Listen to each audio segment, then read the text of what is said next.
San Diego voters may soon get to decide whether to throw out restrictions on those short-term vacation rentals approved by the City Council.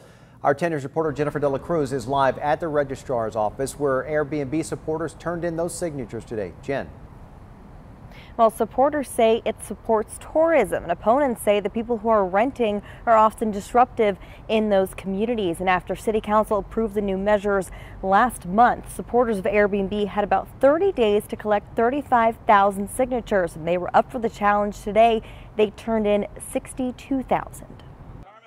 Supporters of short-term vacation rentals are calling this a victory. Undoing an injustice. The right to respectfully do what I like with my property. Walking and wheeling in more than 62,000 signatures against new rental regulations. The people are speaking.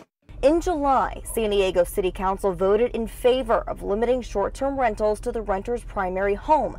Councilman Scott Sherman was one of 3 who voted against it. People have the right to use their property in the manner in which they see fit. People who rent their properties sharing their stories, like this woman who rents out her Pacific Beach home while fighting a terminal brain tumor. Airbnb came to our rescue because I'm on leave of absence right now. I'm at 50% of my income, and we're doing everything we can to be able to actually, live. And Matthew Gardner, who rents out things like bikes and surfboards in Mission Beach, he says he relies mostly on short-term vacationers to keep his business alive. It will destroy my business. I'll be forced to fire all 20 of my employees, 20 plus employees that we have there, and potentially find another job. Earlier this week, Trader Joe's filed a lawsuit against Airbnb for soliciting signatures outside their stores without permission.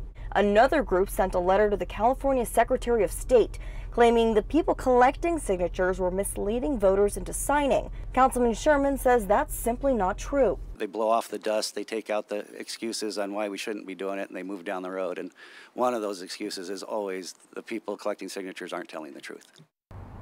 It continues to be a heated debate. Now, once those signatures are verified, City Council can either repeal their new regulations or send it to a public vote. As of right now, those new regulations would go into effect in July of 2019. Reporting live from the registrar's office, Jennifer De La Cruz, 10 News. Jen, thank you.